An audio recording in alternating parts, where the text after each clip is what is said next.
bada bing. So is it live on like everything? Yeah, so it's live on TikTok. There's live on Instagram. It's live on Facebook.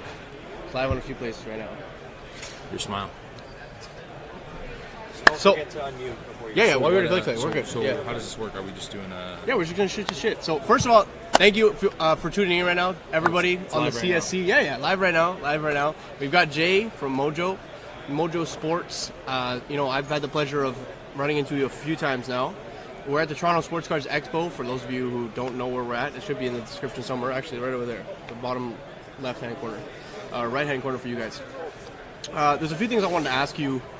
Number one, I mean, this is the second time you're at the Expo, correct? Second time. What made you come back? Man, I love the community here. I think that there's so many passionate collectors, and the kids here obviously love collecting, and everyone's super inviting. And I couldn't pass it up, man. I like the vibe here. It's different than an American show. Is it? Yeah. That's funny.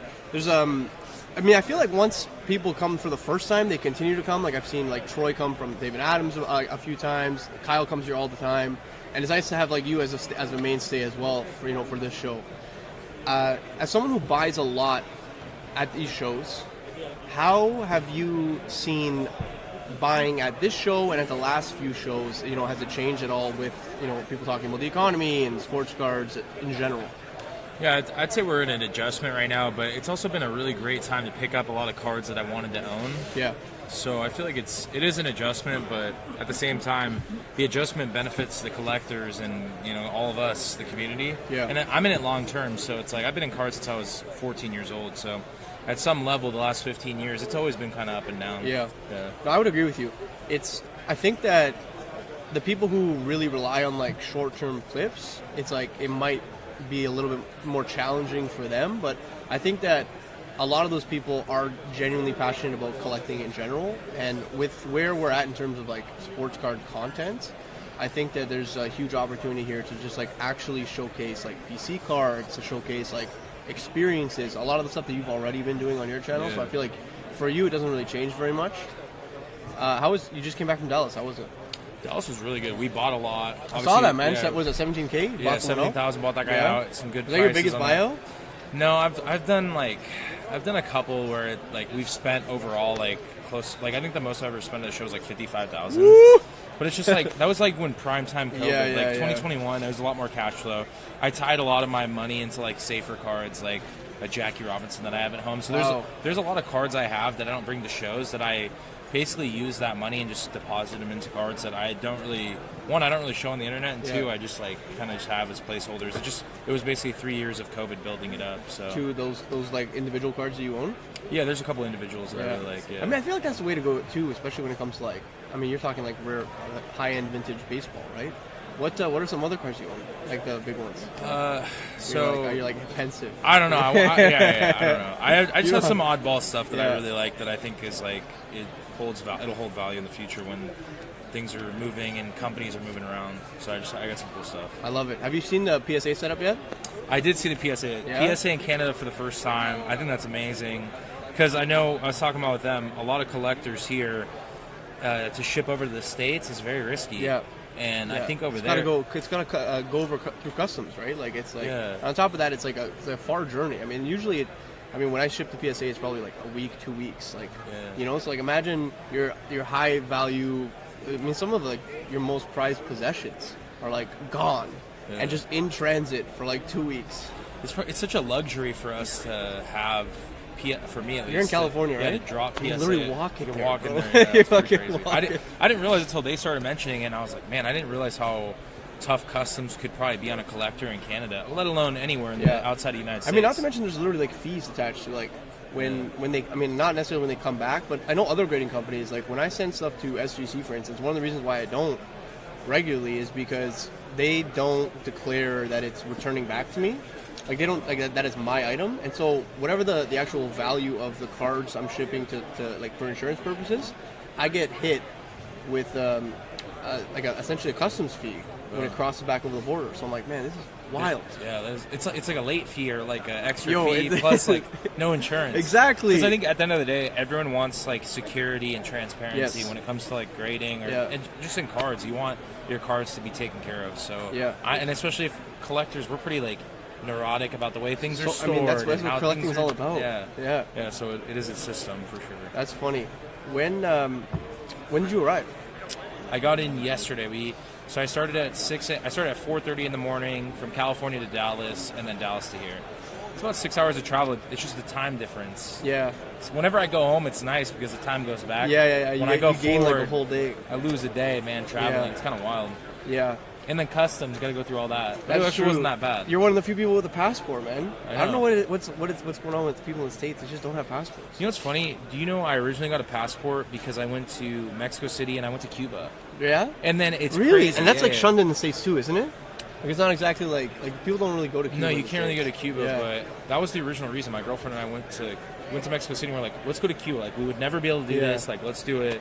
And it's crazy because that passport is coming in clutch. I wouldn't be here because I hadn't, the last time I had to really use my passport was, I went to the Middle East to visit my dad's family. Oh, really? Yeah. Stayed there for 3 months when I was a kid. And then passports last for 10 or 15 years. Yeah. I didn't renew it since. Wow. Like, my passport's like a picture of my last one was like, I was 13 years old.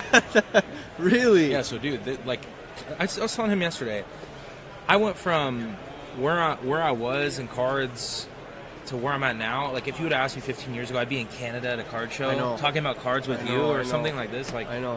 we're so overpaid, man. It's like we get to do this every time. It's like the community, like, as much as people say it's adjusting, dude, it wasn't cool to collect. From 2009 to 2013, I used to get made fun of. People would bully me. My friends would, my high school classmates would tell me, why do you collect LeBron James? They criticize me because the Kings suck. Yeah. Like, dude, it wasn't cool. So, like, I think when people talk bad about cards, you got to realize, like, it was not even close to, like, how big it is now versus what it was. It's huge. Yeah. It's absolutely longevity for this hobby is insane. Yeah, I mean, it's funny. I made a post this morning because like every time I go to one of these shows, I feel like it's like self-reflection. You know, like I'm like it's at the same time pretty much every year.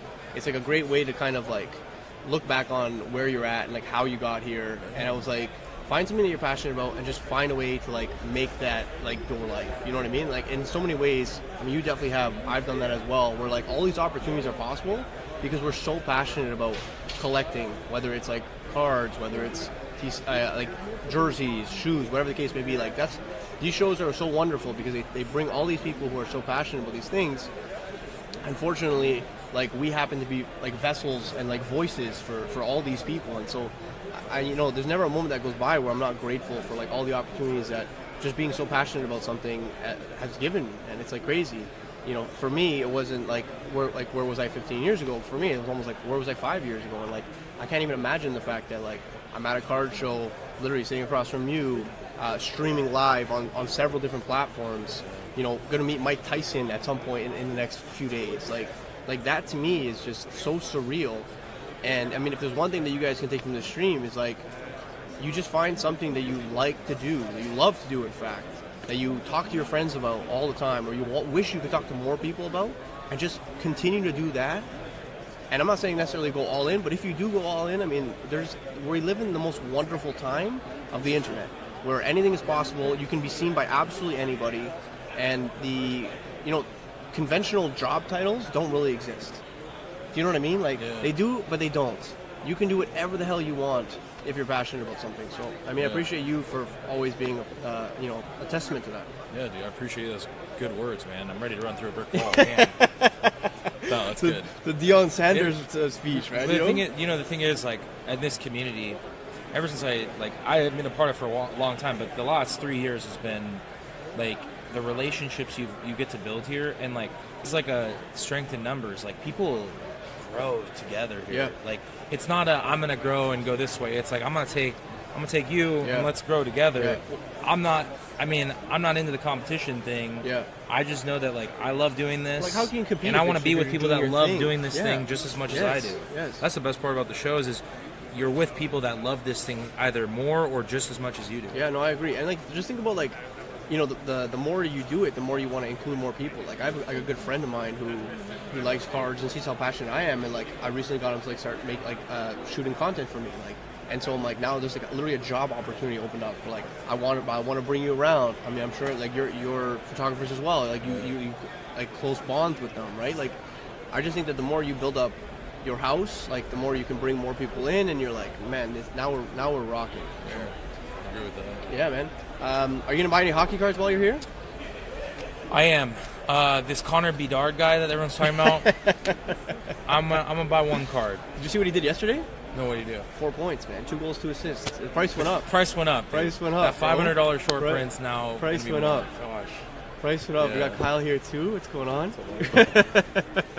He's up next. Give me that foot. No, I'm just kidding. What's up, buddy? Hey, look.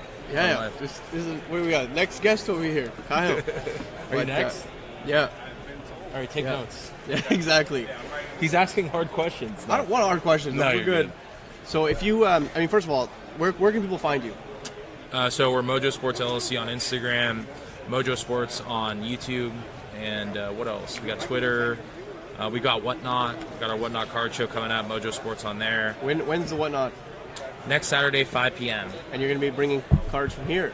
I am going to be bringing cards from here. I was thinking about buying only hockey cards this weekend, but I feel like that could be a yikes. Well, especially it depends on what your market's like. What advice do you have for me? What hockey cards should I buy? Well, Here. that's tough, man. The stuff that's liquid everywhere is like McDavid's, Crosby's, the GOATs. You got Ovi, Gretzky, maybe some Austin Matthews in there, Jack Hughes. It really just depends on, where in the hype cycle you want to be buying stuff. Connor Bedard stuff's going to move for sure. But like I said, the price went up since yesterday. At least he's doing well, because I remember Alexis Lafreniere. Yeah. I had his Young Guns, and I sold a lot of his cards. Bro, they were like $1,100 to $2,000. I was grading them and selling them. Wow, but so I had you were actually eating during no that attachment time. to that guy at all. Yeah. That's why it was so easy for me to sell. I'm like, I can make $700 profit. Yeah. But now that guy, I don't know what he's doing. He has his Young Gun's like $30. Unbelievable. It's crazy. That's scary. Absolutely tanked. That's scary. Yeah. Do you have a favorite hockey team? You're allowed to say no. No, but I like the players. Like I don't know. I've always liked like Crosby, McDavid, and Patrick Kane. Nice. I went to the 2019 NHL All-Star in San Jose. Really? I met Patrick Kane, McDavid, and Crosby in one day. Wow. Yeah, I got them to sign jerseys too. How did that happen?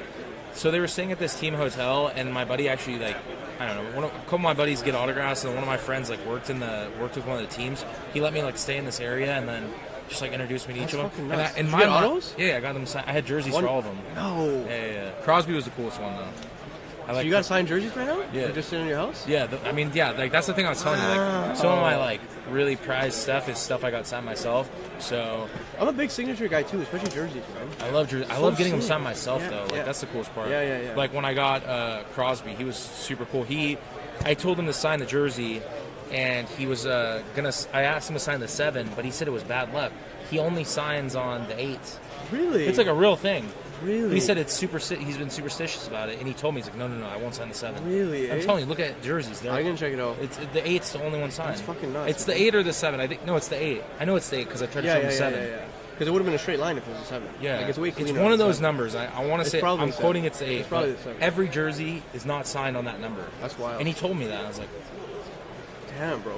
Yeah, superstitious. I love it. That's interesting, right? That's so cool. I love the little tidbit. You guys just got that straight from Mojo's mouth, man. Yeah, 2019. That was crazy. Appreciate you. Yeah. Brother, thank you for jumping on, man. Always a pleasure with you. Always I'm great, sure man. we're I going love to what hang you're out doing, some more. bro. I Love being in Canada, man. Yeah, Thank you, bro. No, man. Appreciate you. We'll talk soon. Yes, sir. Guys, thank you Subscribe, very much. like, Yes, comment. Mojo Sports LLC everywhere. Yes, we There got you you. go. Appreciate you, man. Is there any coffee? Yeah. Can we get him a coffee? I'll take a coffee. I'll take a coffee after that.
Welcome back, everybody. We've got Kyle Kravitz, King of the Cards here, joined at the Canada Sports Cards Group booth at the Expo.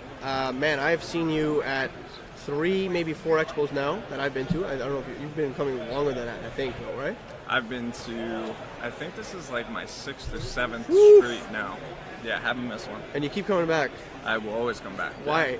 It's the best show there is. I love that. It really is. Well, I'm a huge hockey fan. We've talked about this so many times, but this is my fix of hockey. Being in the U.S., I don't get any of this at shows. Yeah. If you're lucky, there's a table or two with some hockey. So this is just incredible. And the people, I always talk to you about the people, no better than the Canadian citizens that show more love than anyone I've ever seen. You're pumping our tires right now, man. No, I always do, because I think it really is a special place to come to and a special community. And I always just genuinely feel happy here and enjoy myself being at this show. So I will be back whenever I am allowed. I love that. Also, I was talking to Jay about it, man. You guys are some of the only Americans I know with goddamn passports. Yeah, no, we travel. We travel. I've had mine for a little while, so I got lucky on that front, but I have definitely had that. It's wild, man. No one in the States, no one likes passports in the States. I don't know what's going on there. They can't be having too much fun. I guess so. Talk to me about, so you buy and sell a lot of cards, right? That's I try. Yeah. And spend a decent amount of money doing so on a regular basis at several different shows. I mean, you've been on a bit of a show bender lately. Like, very much so. Yeah. How many shows would you say in like the last 2 months? 2 months? Or like I mean, right now, this is week 4 of what will end up being 7 straight weeks of me traveling. Okay, that's crazy. And it's and just how many venues do you think during that time? I was at the Chantilly show in the U.S. I took a trip to Milwaukee to host a trade night and go to Lambeau Field and a Bucks game. Last week, where was I last week? See, this is what happens. Yeah. I just start literally forgetting what cities I was just in. I was just in Dallas. Dallas, yeah, thank you. Yeah. You know my schedule. Yeah. Like I'm losing my mind actually. Yeah. Now I'm here, and then next week I'm in Boston. The week after that's Thanksgiving. I'm going back up to New York to be with family, go to a Jets game, do content, and then the week after that I believe is Philly. Yeah. So it's crazy, but I think every show has something different to offer. And I think for someone like myself, between the content and the deals themselves, that there's always something or both to be taken from every show. Yeah, exactly. It's like worth going to like 99 times out of 100. Oh, absolutely. There's never been a show that I ever left going like that wasn't worth being there. Some are far better than others, but they're all worth it, and I enjoy all of them. Yeah. I mean, I think this comes down to like just like appreciation for the hobby, right? Like, and like Jay and I were talking about this earlier on the stream. Like, it's just, you know, even what people talk a lot about, like where we at in the market, like up, down, like, you know, some people are a little more cautious. I would say most people are more cautious right now. But that doesn't change, like, the fact that there's still, if you look around, this place is packed. It's going to get significantly more packed. These places, I mean, this is the biggest expo we've ever had. We've got hall 5, or I don't know why I did that in order, but 3, 4, and 5 now. Right. PSA is here for the first time ever. You've got more autographees than I've ever seen here. Mm-hmm. So the hobby continues to expand regardless of, you know, what comps look like. And that's actually something I wanted to talk to you about as someone who buys and sells a lot. You know, we see some of these comps. How easy is it to sell at comps? You know, like, how do you feel about comps? Like, how do comps factor into the equation for you for when it comes to buying and selling? Well, there's a lot of factors in what's happening in the market right now. And between kind of the economic side of things, but also taking a deeper look at what is actually, people are saying the market's crashing or, you know, it's in a terrible place. Always. When you dig in to what is selling for less, it starts to make a lot more sense. Yeah. Like, believe it or not, the quarterbacks like you were investing in, quarterbacks. that you were spending absurd amounts of money on some of their hits that never were warranted to begin with, believe it or not, those settling down, even if they're performing, is not, you know, that's not that there's an issue within the market. Now, I'm not naive to the fact that there's some big time cards that are sliding down as well. Again, economic issues that we're dealing with, but also I think those are adjustments and they're healthy. Yep. A lot of this stuff did not deserve the clip that it was selling at to begin with. So that's that part of it for me. I think that a lot of people need to take a deep breath and really think through why some of this stuff might be where it is or come down from where it was. In terms of using comps, a lot of issues with the numbers that pop up, whether or not they're paid for, whether they were legitimate, depending on the platforms they're on. What's important to notice, and you and I think, have talked about this previously, that the whole system we're in valuing cards is very arbitrary. Yeah. It doesn't really hold a lot of weight. No. Well, because like just you can tell someone's $800, but if no one wants to pay $800, then like what is it really worth? Because someone will say that, last one did this, and having one person buying a card dictate what it is now worth is kind of absurd. Yes. So I tell people, with cards that are selling 5 times a week, all in the same kind of price range, give or take, that's the market value of that card. Yeah. But when there's cards that pop up once every few months, and you're telling me that with the market changing and things maneuvering, that the sale of that card at this point, months ago, one time, that somebody bought it now, that's the value of the card? Not necessarily. Yeah. Like, run it on auction right now.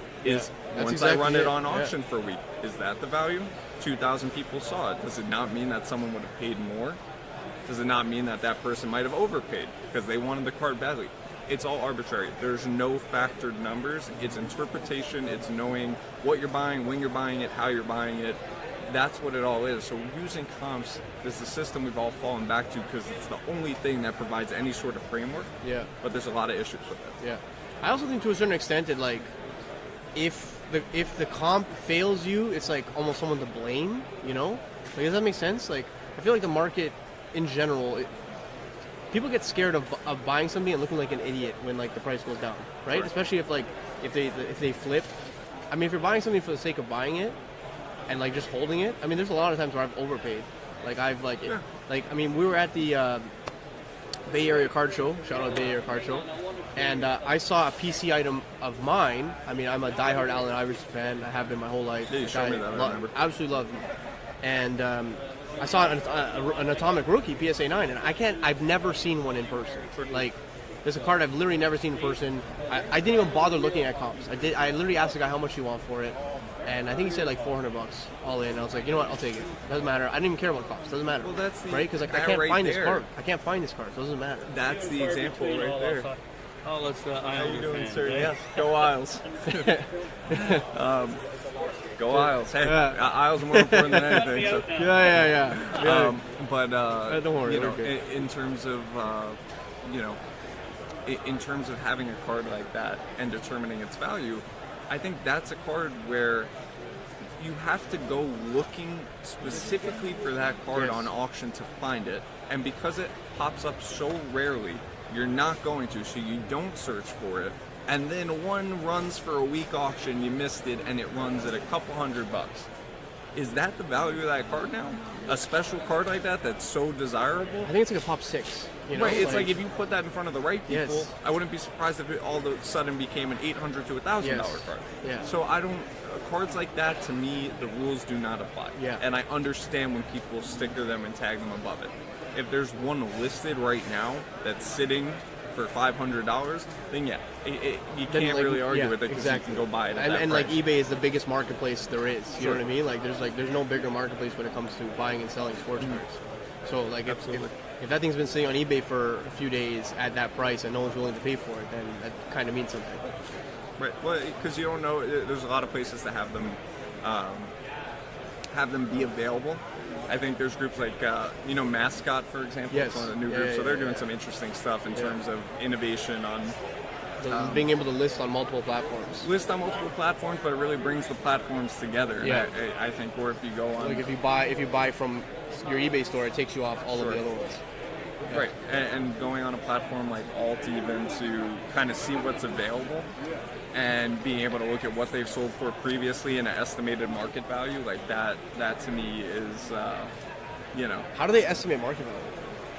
So their algorithm, I don't give into the algorithm, but it's more so they put together some kind of equation that they feel reflects the card sales, the cards that are similar to its sales, the player sales, and I don't use that very much. Yeah. But what they do is they get comps all in one place from all the platforms. So if something ran on Golden, eBay, PWCC all in a week, you get all those in one place, and then you get what's available at the bottom. Oh, available is there as well. Yeah. Okay, So I mean, you can that's interesting as well. Right. So It's like all in one conceptually, place. that helps. And a card like you mentioned, specifically used in that example, Yeah. of Iverson, it's like, all right, if I could see one's available, if there's none available, and the last one did this, but a Exactly. year ago, Yeah. being a Pop 6, it was triple the price. Yeah. I don't know that it doesn't. I don't know that it matters what the market's done on a card like that. I think that it's still a very valuable card, and that somebody got away with one. Like, people make a lot of money just sitting there and sniping and knowing what's rare and what's not. Yeah, no, I agree with you. Have you been buying more PC stuff lately? Like, what are your parameters right now under these market conditions? I'm always buying PC stuff. If I see something that Manziel, bro, the Manziel PC grows. Yeah, Johnny's. Johnny knows he's my guy. A cool thing, like collecting his stuff and forming some kind of relationship with him. At least being in some kind of touch, and he pops in to see the stuff when I tag him and everything. Like that's my guy. So anytime I see anything special of his, it doesn't matter time or place or market. It's like, all right, it's go time on that stuff.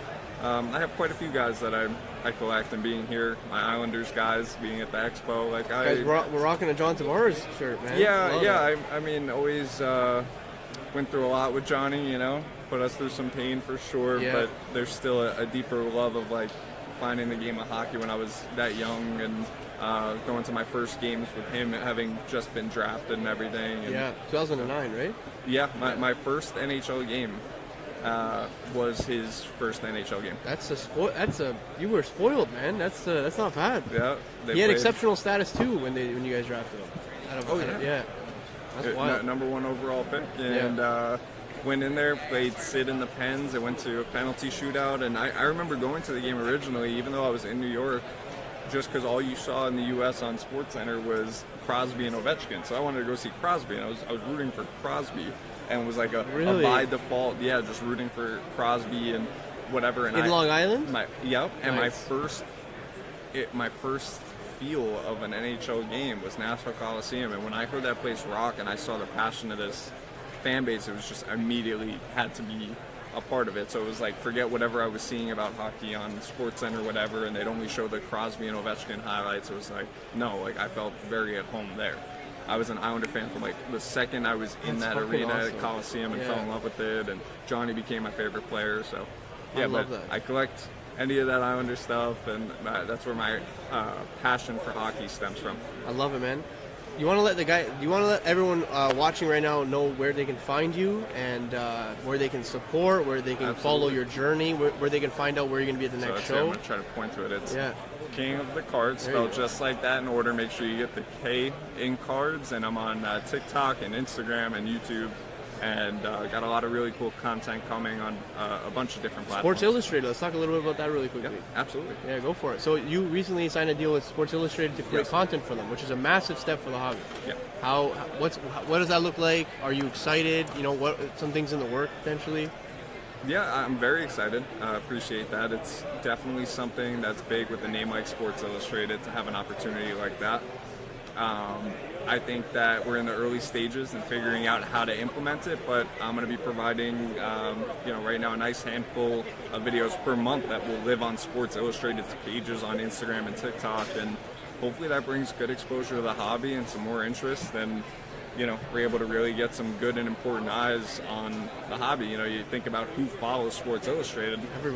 Everybody, big name athletes, millions big of followers. Yeah, so it's all in an algorithm still. It's not easy to get anything to pop off no matter what. But a couple videos hitting the right way would do a lot for the content. Just exposure in general, right? Like, even if someone scrolls through it, like at some point, like something might resonate. And that's kind of what it's about.